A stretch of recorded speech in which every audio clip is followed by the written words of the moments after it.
Senhor, nosso Deus e Pai maravilhoso, te agradecemos pela oportunidade de estar na tua casa, Senhor meu Deus, de louvar, de engrandecer o teu santo nome nesta noite, Senhor amado. Já sentimos a presença do teu Espírito Santo no nosso meio, te louvamos e te adoramos, Senhor. Agora vamos aprender sobre a tua bendita palavra, Senhor. Usa teu vaso, Senhor meu Deus, nesta noite, Senhor meu Deus. Coloca em nós o entendimento da Tua palavra, Senhor meu Deus. Opera milagres e maravilhas no nosso meio, Senhor, em nome de Jesus. Amém. Com alegria na minha alma, cumprimento os santos e fiéis irmãos e irmãs, com a paz do Senhor. Os irmãos, por favor, ocupem esses lugares. Nosso irmão Alberi, com voz muito clara, já fez a leitura bíblica daquilo que eu vou falar nesta noite, que é o prefácio e a saudação do apóstolo Paulo aos Gálatas. Eu sou deveras agradecido a Deus por essa honra que Deus me outorga de estar aqui nesta noite, reunido com esse considerável número de irmãos e irmãs que saem de suas casas sensibilizados pelo Espírito Santo e aqui chegam para honrar, louvar e adorar o nome do Senhor Jesus. E isso é bom, e somos nós que temos que fazer isso, e temos a certeza que a nossa adoração está na presença do nosso Deus. Que o desejo da minha alma é que o irmão, a irmã que aqui chegou, receba algo especial da parte de Deus.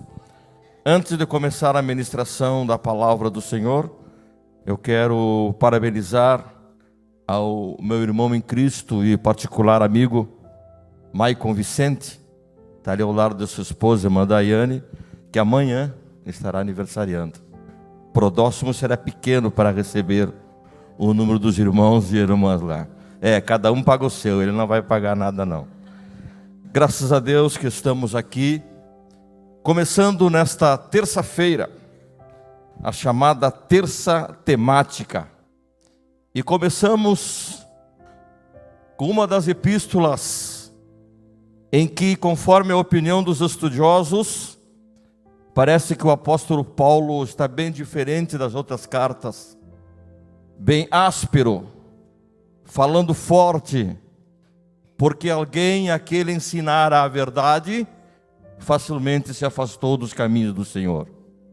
Esta epístola, ou carta, como queiram, são sinônimos dessas palavras, de Paulo aos Gálatas, é o 40º livro da Bíblia Sagrada. Aos Gálatas possui 6 capítulos e 149 versículos, que durante as terças-feiras, nossos irmãos obreiros estaremos aqui, trazendo aos irmãos um entendimento glorioso que o apóstolo Paulo traz às igrejas da Galácia. Esta epístola de Paulo aos Gálatas foi escrita aos judeus cristãos que estavam se afastando da palavra de Deus, dos ensinamentos, seguindo, praticando e confiando as obras da lei de Moisés. E o apóstolo Paulo, nessa sua carta, ele procurou corrigir esse problema, enfatizando de uma maneira muito clara a diferença entre o pesado jugo da lei, que levava as pessoas a uma escravidão espiritual, e o fardo leve do Evangelho, que é o poder de Deus e que leva à liberdade espiritual. Era isso que o apóstolo Paulo transmite aqui nessa epístola aos crentes da Galácia. O apóstolo Paulo toma como exemplo uma ilustração que eu vou fazer aqui aos irmãos. Diz que um certo homem chamou um menino, e chamando aquele menino que brincava, ele apontou para um rapaz e disse: menino, a partir da manhã bem cedo, esse rapaz vai te procurar, vai te levar e vai te trair da escola. E ele vai todos os dias examinar se tu leva o material necessário para a aprendizagem na escola. E este rapaz, eu quero deixar bem claro para ti, que apesar de ser um escravo, você deve obedecer ele, você deve seguir as suas orientações, até que você esteja pronto para você ser uma pessoa autossuficiente. O que Paulo ensina aqui nesta carta que hoje começamos a estudar, Paulo faz uma referência a esta cena aqui que eu mencionei aos irmãos, que é muito comum no primeiro século, a fim de explicar a relação que existe entre o crente com a lei, que são mandamentos morais, civis e cerimoniais, com o evangelho, que é a promessa de Deus cumprida em Cristo. Aqui está o papel de um típico tutor de um menino de idade escolar, que no grego chama-se paidagogo. E ele tinha uma autoridade, grave bem essa palavra para entender, uma autoridade temporária. Da mesma forma, a lei dada por meio de Moisés serviu como um tutor, ou como um aio, como diz a Bíblia, temporário, de acordo com a vontade do nosso tutor legal, que é o nosso Senhor Jesus Cristo. Diz assim Gálatas 13:24, de maneira que a lei nos serviu de aio, ou tutor, para nos conduzir a Cristo, a fim de que fôssemos justificados por fé. Assim Paulo, como ele está aqui explicando, o Senhor Deus tinha planos maiores para cumprir a lei e a sua promessa vivificadora. Qual o plano de Deus? Alguém pode me perguntar. Eu te explico. Deus nos adotou, tornando-nos co-herdeiros com Cristo. Esta epístola, irmãos, é uma epístola maravilhosa. Traz um poderoso ensinamento que o crente em Cristo já não vive sob o jugo sufocante da lei, mas somos salvos pela fé na obra do Calvário. E é esse o meu incentivo aos irmãos e às irmãs que hoje estão aqui, que eu posso dizer a essa multidão que está aqui na casa do Senhor: volte, terça-feira tem mais, traga a Bíblia, traga a folha, traga a caneta. Deus tem muito para nos ensinar aqui em nossa terça-feira.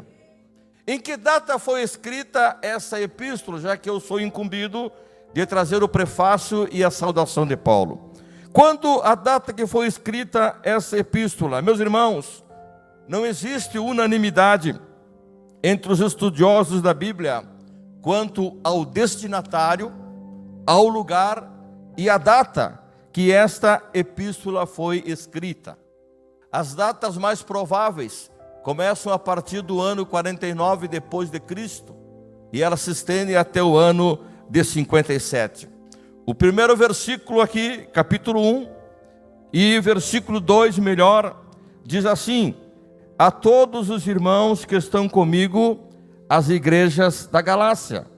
Capítulo 3, do versículo 1, está escrito: ó insensato Gálatas. Então aqui, irmãos, nós, na leitura desses dois versículos, nos deixam claro que o apóstolo Paulo escreveu aos Gálatas. Porém, não sabemos exatamente a quais Gálatas que Paulo está se referindo. Se os Gálatas que habitavam no sul, ou se os Gálatas que habitavam no norte da Galácia. Deixa eu explicar melhor para os irmãos. No livro de Atos dos Apóstolos está o registro das 3 viagens missionárias do apóstolo Paulo. Na primeira e na segunda viagem, conforme Atos capítulo 13 até o capítulo 15, está o registro que Paulo visitou visitou a cidade do sul da Galácia, no início do seu ministério. Se fôssemos aceitar plenamente isto aqui, vamos ver que a viagem de Paulo aconteceu após o concílio em Jerusalém. Se essa teoria estiver certa, Gálatas é a carta mais antiga que o apóstolo Paulo escreveu, ou seja, ao ano 49 depois de Cristo. Porém, Se Paulo escreveu para os Gálatas, que habitavam ao norte da Galácia, isso aconteceu após a sua terceira viagem missionária. Atos 18, 23, está no registro. Quem defende essa teoria diz que Paulo estava em Éfeso, onde permaneceu 2 anos ensinando a palavra de Deus, e foi escrito entre o ano 55 até o ano 57, sem precisar. Aí surge uma pergunta: quem são esses Gálatas? Que povo é esse a quem Paulo estava escrevendo essa carta? Gálatas era um povo celta, que no século III saiu da sua terra, Gália, e foram para a terra na Ásia Menor. E após alguns combates com os habitantes, eles acabaram ficando ali na região da Capadócia, fundando uma região chamada Galácia, que hoje é a Turquia. Quem é o autor dessa carta? Irmão, ninguém questiona quem é o autor dessa carta. Está muito claro desde o versículo 1, aonde encontramos o nome de Paulo, que Paulo é o autor dessa epístola. Por que afirmamos isso com tanta convicção? Porque Paulo foi um grande defensor da fé judaica, antes de tornar-se um defensor da fé cristã, como vamos observar aqui no estudo dessa epístola. E somente um grande e profundo conhecedor do judaísmo, com seus rituais, com suas cerimônias, poderia falar contra, como Paulo fala aqui nesta carta. Então nós podemos afirmar, meus irmãos, Paulo é o autor dessa epístola, e também é uma epístola que registra com grande ênfase a grande defesa cristã contra o legalismo. O que é o legalismo? É obediência formal e exterior à lei de Moisés, sem se preocupar com seu espírito, seu significado e o seu propósito. E uma característica do legalista: despreza a graça de Deus. Então aqui no versículo 1 está claro, capítulo 5, verso 2, eis que eu, Paulo, vos digo, se vos deixar de circuncidar, Cristo de nada vos aproveitará. Capítulo 6, verso 11, vede com que grandes letras vos escrevi do meu próprio punho. Nesses versículos, para não ficar dúvida, quem escreveu esta carta realmente foi o apóstolo Paulo. Por que Paulo escreveu essa carta? Irmãos, a maioria dos primeiros convertidos e líderes da igreja primitiva era formada por judeus cristãos que proclamavam que Jesus Cristo era o Messias, conforme prometido nas Escrituras. Porém, estes judeus cristãos na Galácia estavam enfrentando uma grande dificuldade. Eles estavam vivendo um dilema contra o que podemos chamar de uma dupla identidade. O que passavam esses crentes? Primeiro, sua tradição judaica os obrigava a serem rígidos seguidores e praticantes da lei mosaica. A tradição dizia isso. Porém, esses homens, eles haviam encontrado a Cristo, estavam vivendo uma fé nova, e esta fé convidava eles a viver uma santa liberdade. Então esses homens estavam curiosos. Por que curiosos? Porque eles olhavam para os gentios. Gentios são aqueles que não eram judeus. E eles pensavam assim, ó, como é que esses gentios, como é que esses pagãos podiam fazer parte do reino de Deus? Será que a salvação não é só nossa? E toda essa dúvida surgiu após a saída de Paulo e Barnabé dessa região da Galácia, quando chegou a eles a notícia, uma triste notícia, podemos dizer, porque surgiram um grupo, judeus cristãos extremistas, e eles estavam ensinando o seguinte, que os gentios, antes de serem cristãos, eles precisavam se tornar judeus, deviam observar e praticar a lei de Moisés, isso é, as suas cerimônias, as suas festas, os seus dias especiais e principalmente a circuncisão, além de crerem e colocarem a sua fé em Cristo Jesus. Ou seja, não bastava crer na obra do Calvário, Não bastava crer que Cristo derramou seu sangue por eles, não, precisavam praticar também os cerimoniais da lei judaica. Esse grupo de judeus cristãos extremistas chamavam-se judaizantes. E mais, esse grupo não estava contente em fazer apenas aquilo. A história bíblica nos mostra que esse mesmo grupo, além de torcer os ensinamentos de Paulo a respeito da graça de Deus, também questionavam a autoridade apostólica de Paulo, dizendo o seguinte da vida desse homem: Paulo não era um apóstolo original. Quais eram os apóstolos originais? Aqueles que foram comissionados por Cristo, aqueles que andaram por Cristo. Então, Paulo não tinha autoridade apostólica direta, diziam eles. Que mais diziam? Diziam que a mensagem, que os ensinos de Paulo eram diferentes daqueles pregados lá em Jerusalém. Que mais falavam de Paulo? Que Paulo não era apóstolo, que Paulo era um iníquo. Que mais diziam? Que Paulo era um traidor da fé judaica. Tudo isso, esse grupo se levantou. Observe, os irmãos, o perigo de não estarmos firmes no ensinamento da palavra de Deus. A Epístola aos Gálatas foi escrita por Paulo, como falei aos irmãos, para combater esses falsos ensinos, para rebater as acusações dos judaizantes contra o seu apostolado e levar os crentes da Galácia a viver um evangelho puro, libertador e original. Deixa eu lembrar os irmãos, o povo que habitava essa região descendia de povo bárbaro, os gauleses e os celtas. Esta epístola, irmãos, é a única que não foi dirigida a uma igreja exclusiva, e sim a igrejas que habitavam, que existiam na província romana da Galácia. Outro detalhe que me chamou a atenção: essa epístola é a defesa mais veemente no Novo Testamento da natureza do Evangelho. E como disse aos irmãos no princípio, o tom dessa carta é enérgico, o tom dessa carta é intenso e é urgente. Por que Paulo agiu dessa forma diferente das outras cartas que ele escreveu? Porque Paulo estava lidando com oponentes em erro.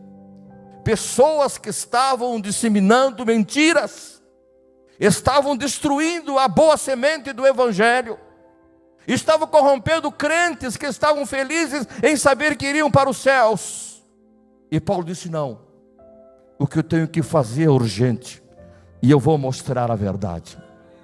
E eu louvo a Deus, porque os dias que antecedem o arrebatamento da igreja, não há tempo de falsidade no Evangelho. Temos que dizer: santo é que vai entrar no céu, santidade é que vai entrar no céu.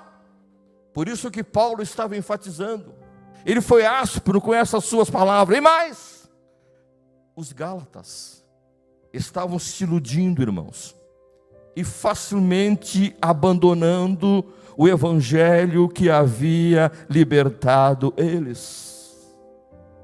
Facilmente estavam sendo enganados. Eu vou ler aqui um versículo que não me compete a mim passar para a igreja. Esse versículo está sobre os ombros do nosso querido pastor, que terça-feira com graça vai aqui trazer, que é o versículo 6, que diz assim: maravilho-me de que tão depressa passeis daquele que vos chamou a graça de Cristo para outro evangelho. Em alguma tradução nessa que eu li diz maravilho-me. Outra versão diz admira-me. E outra versão diz eu estou chocado que estejais passando tão depressa daquele que vos chamou a graça de Cristo para outro evangelho. Deixa eu colocar uma pressão em cima do pastor Gemiro para terça-feira. Eu sei que ele vai fazer isso. Não existe outro evangelho. E Paulo mesmo dizendo que não existe, que ele falou aqui uma coisa que nunca vai acontecer: um anjo desceu do céu e falar outro evangelho. Não existe um novo evangelho. Essa palavra evangelho aqui, nesse contexto, significa ensino. E eu quero dizer aos santos irmãos, é que tão somente estava acontecendo ali, eram homens disseminando maus ensinamentos, para enfraquecer a lealdade dos irmãos e perverter o Evangelho de Cristo. Eu disse que essa epístola era urgente porque, vamos ver aqui o contexto desse versículo, pastor Agimiro, que o senhor vai falar terça que vem. Diz assim: admira-me que estejais passando. Olha a gramática da Bíblia. Paulo escrever estais passando, está no presente. Quer dizer que era o momento, ainda estava no curso. Ainda naqueles dias estava acontecendo de alguns irmãos estarem sendo enganados. E Paulo, por amor da sua alma, estava tentando urgente detê-los, para que eles não fossem levados para o inferno.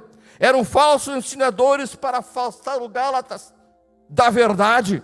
Os Gálatas eram chamados cristãos, frequentavam os cultos, iam à igreja, mas aqui nós aprendemos que eles se esqueceram do Evangelho da graça, que tanto benefício trouxe às suas vidas.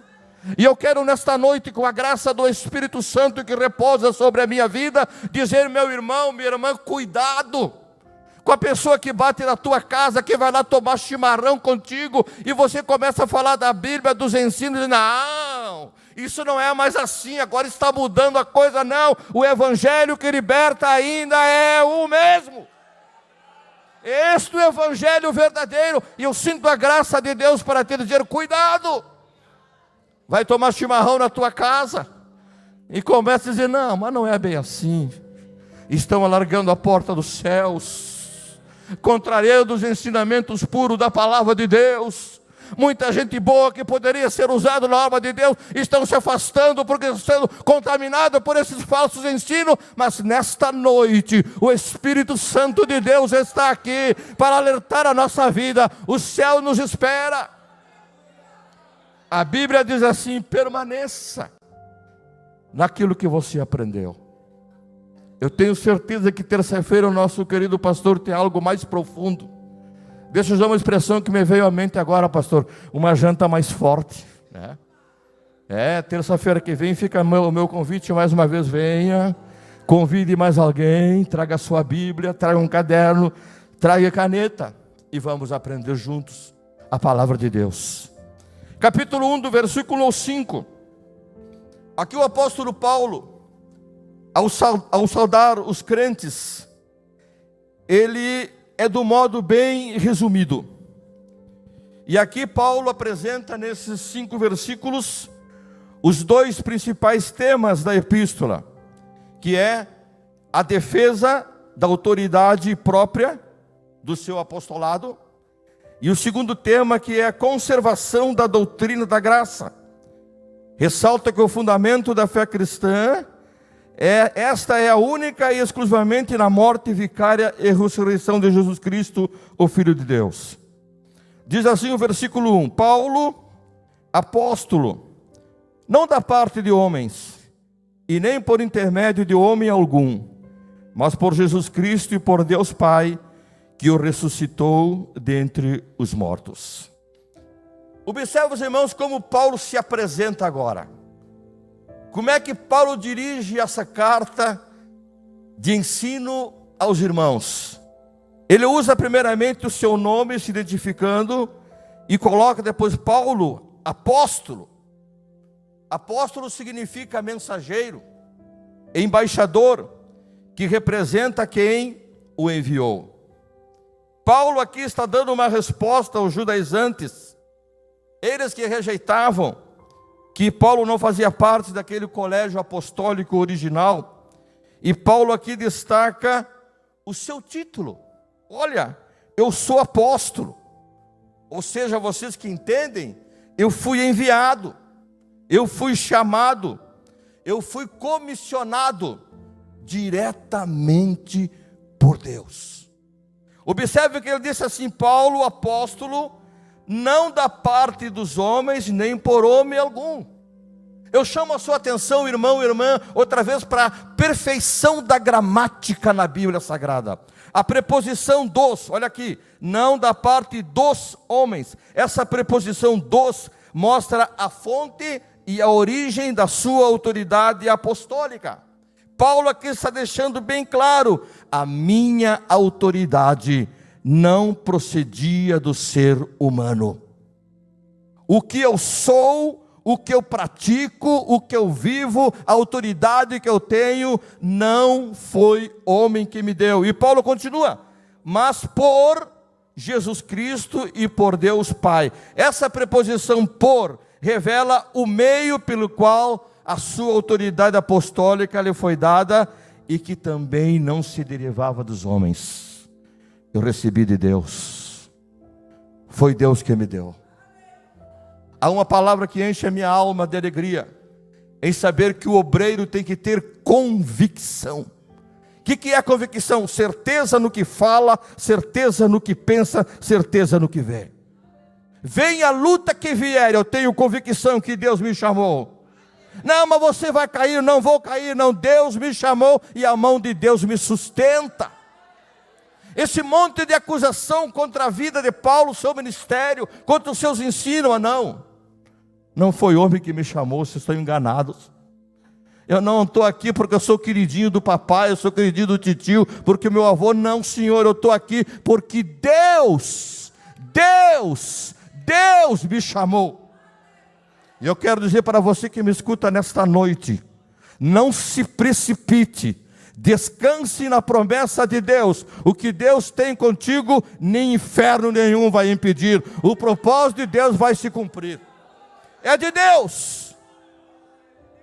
O apóstolo Paulo faz uma distinção entre ele próprio e os falsos apóstolos, que não foram chamados por Deus.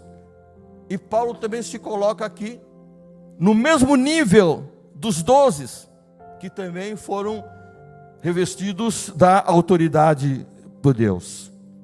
E aqui Paulo, com certeza, ao fazer essa afirmação, ele está se referindo à conversão no caminho de Damasco, quando o próprio Cristo, ressurreto e glorificado, lhe apareceu e ele recebeu o título apostólico. 9 de Atos, capítulo 15, assim está escrito, quando Jesus fala com Ananias: vai, porque este é para mim um vaso escolhido, para levar o meu nome diante dos gentios e dos reis e dos filhos de Israel. Verso 16: olhe, e eu lhe mostrarei quanto deve sofrer pelo meu nome. Paulo aqui mostra a convicção que a sua autoridade apostólica ele recebeu de Deus. Versículo 2: e todos os irmãos que estão comigo, vírgula, as igrejas da Galácia. Outra versão diz: a todos os irmãos, meus companheiros. Outra versão diz: a meus irmãos que estão em minha companhia. Por que Paulo faz questão de mencionar que trazia com eles outros irmãos? Primeiro, o objetivo de Paulo aqui é para rebater aquele conceito que os judaizantes faziam dele, ou seja, tentando destruir a sua autoridade apostólica. Quando ele menciona vários irmãos que estão com eles, eram irmãos que trabalharam com eles, irmãos que compartilharam dos seus trabalhos até então em suas viagens missionárias. E essas pessoas que estão com eles jamais dariam ouvidos às mentiras que eles estavam falando. Vocês estão dizendo que eu não sou apóstolo, vocês estão dizendo que eu não tenho autoridade, mas eu tenho aqui comigo meus irmãos, eles podem dar um testemunho. E o que me chama a atenção, o pastor Leandro aqui, é que isso me edifica muito a vida de um obreiro comprometido em ensinar a verdade, e obreiro comprometido com o seu testemunho pessoal. Me chama a atenção aqui, sabe por quê? Porque ele disse: olha, eu tenho os meus irmãos, eles podem testemunhar de mim. Não é algo edificante saber que eu posso ensinar a verdade e tem alguém que vai dizer: amém, eu vou falar sobre isso, amém, eu vou falar sobre isso, amém. Irmãos que estão ao meu lado, sabe que eu ensino a verdade e sabe que eu vivo aquilo que eu ensino. E o meu testemunho é por isso que Paulo tinha aqui a ajuda dos seus amigos, que podiam dizer: Paulo, vai Paulo, prega, ensina, exorta, nós conhecemos a tua vida, nós sabemos o que tu é, aquilo que tu ensina, tu vive, a tua família vive isso que tu está ensinando, é isso edificante. Por isso que ele dizia: a todos os irmãos que estão comigo.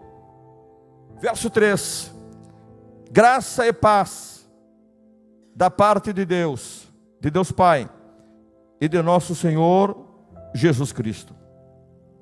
O apóstolo Paulo aqui, ele volta à sua tradicional saudação que encontramos nas demais epístolas. E aqui Paulo ele usa duas palavras que são bastante relevantes na Bíblia: a palavra graça e a palavra paz. Graça e paz da parte de Deus Pai e da de nosso Senhor Jesus Cristo. O que é graça? A resposta mais clara que sempre ouvimos é favor imerecido, tá certo? Mas a graça é muito mais do que isso. A graça, irmãos, de Deus demonstra o presente do amor sacrificial e incondicional de Deus para com nós homens indignos perante a sua face. Então a graça que nós temos é muito mais do que um favor imerecido. Não temos condições de pagar na totalidade o que Jesus tem feito, o que Deus tem feito por nós.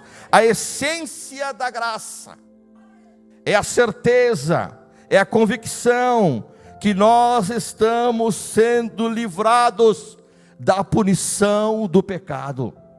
O pecado leva à morte, mas a graça de Deus nos dá a vida. Efésios 2:8 diz: porque pela graça de Deus sois salvos por meio da fé, e isso não vem de vós, é dom de Deus. O que é paz que Paulo usa aqui?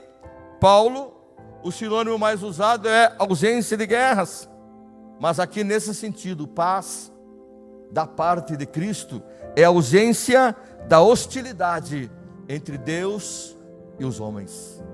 Antes éramos inimigos de Deus, e hoje eu estou diante de um povo que são co-herdeiros com Cristo.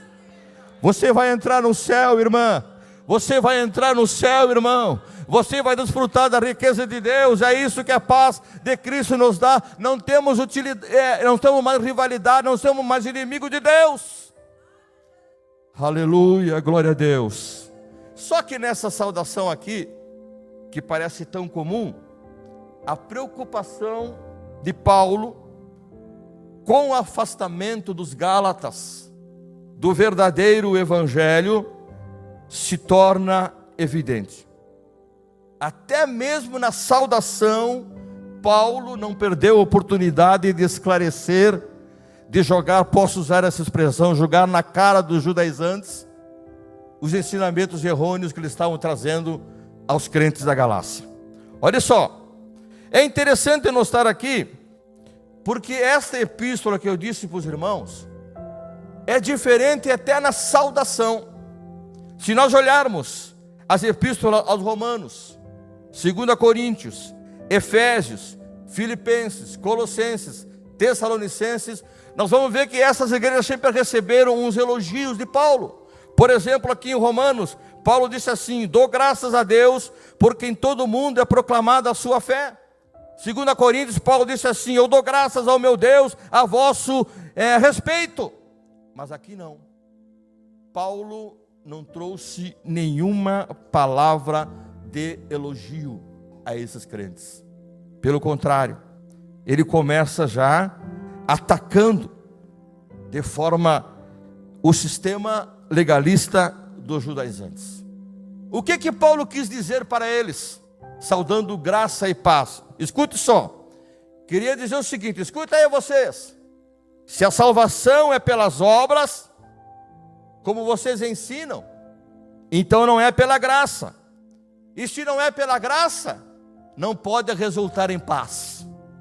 Paulo disse: pela graça e paz. Vocês dizem que é pelas obras. Salvação pelas obras não pode resultar em paz, porque ninguém pode ter certeza da quantidade de boas obras para estar salvo eternamente. Será que alguém pode dizer, olha, eu já fiz 10 obras, o céu está garantido? Não, não, eu preciso fazer 20 obras boas para ser garantido. Não, isso é obras da lei. Mas a graça diz assim, ó, a fé na obra do Calvário, no sangue de Cristo, te garante a salvação e a libertação e uma vida eterna com Deus. Era isso que Paulo estava ensinando aos irmãos, até na saudação, na preocupação, que eles fossem orientados. E isso é gratificante, irmãos. A preocupação de um líder com a qualidade dos fiéis, crentes cheios do Espírito Santo, crentes edificados, crentes que não se abalam. Nós estamos diante hoje de pregações, de evangelhos facilitados, de evangelho que te garante isso e te garante aquilo, e muitas vezes nós homens temos aquela tendência a querer comodidade. Eu vou trocar da igreja porque lá é assim, lá é assim. Segue o evangelho genuíno, obedeça o evangelho genuíno. Verso 4, o qual se entregou, cedeu, diz outra versão, a si mesmo pelos nossos pecados, para nos resgatar, para nos livrar, para nos desarraigar do presente século, deste mundo perverso sistema mundial, segundo a vontade de nosso Deus e Pai. Aqui Paulo, é como se ele estivesse perante todo aquele grupo de falsos ensinadores. Nesse versículo 4, Paulo mostra a verdade central do Evangelho. Qual é a verdade central do Evangelho? A morte expiatória de Cristo em nosso lugar. É isso que o Evangelho nos traz. Paulo mostra que ninguém tem poder para tirar o pecado do nosso meio por esforços humanos, mas pelo cumprimento da lei, Paulo estava dizendo. Portanto, há perdão de pecados, porque Cristo cedeu, se entregou a si mesmo por nós. Paulo mostrava aqui, não é por esforços físicos que nós somos perdoados, não é por obras que nós seremos perdoados. Eu estou diante de uma igreja de fiéis, perdoados, com seu nome escrito no livro da vida, porque Cristo se entregou por nós, porque Cristo pagou um preço que nós não podíamos pagar. Aqui Paulo mostra para os judaizantes, de modo claro que eles estão errados. Meus irmãos, a obra da redenção está ligada unicamente à obra de Cristo na cruz. E somente esta obra pode nos livrar do atual sistema deste mundo. Confiamos, depositamos em Cristo. Encerrando a saudação, e eu já encerrando também a mensagem. Versículo 5 diz assim: ao qual seja dada a glória para todos sempre. Amém. A quem seja dada a glória pelos séculos dos séculos. Amém. O apóstolo Paulo encerra aqui a sua saudação aos Gálatas, tributando toda a honra, toda a glória e todo o louvor a Deus, pois tudo que Deus fez em nós, tudo que Deus faz através de nós, deve ser sempre para o louvor da sua glória. Que jamais haja em nós um sentimento de acharmos que somos alguma coisa, que somos melhores que os outros, ou que aquilo que estamos fazendo nós merecemos ser louvado. Não. Aqui Paulo mostra de maneira muito clara: a salvação pelas obras fornece base para que uma pessoa possa se gloriar, dizer: olha, fui eu que fiz, fui eu que ajudei, fui eu que estendi a mão, a obra foi minha. Não. Enquanto o reconhecimento da merecida graça de Deus motiva o cristão a dar glórias somente a Ele. Se eu tenho perdão de pecados, a glória para Jesus. Se meu nome está escrito no livro da vida, a glória para Jesus. Se muito breve o Espírito Santo vai nos tirar da terra, a glória é para Jesus. Se eu sou protegido, a glória é para Jesus. Se eu sou abençoado, a glória é por Jesus. É isso que Paulo transmite à igreja, e muito mais Deus tem para alcançar para nós. O que eu recebi do Senhor, eu vos entrego em nome de Jesus.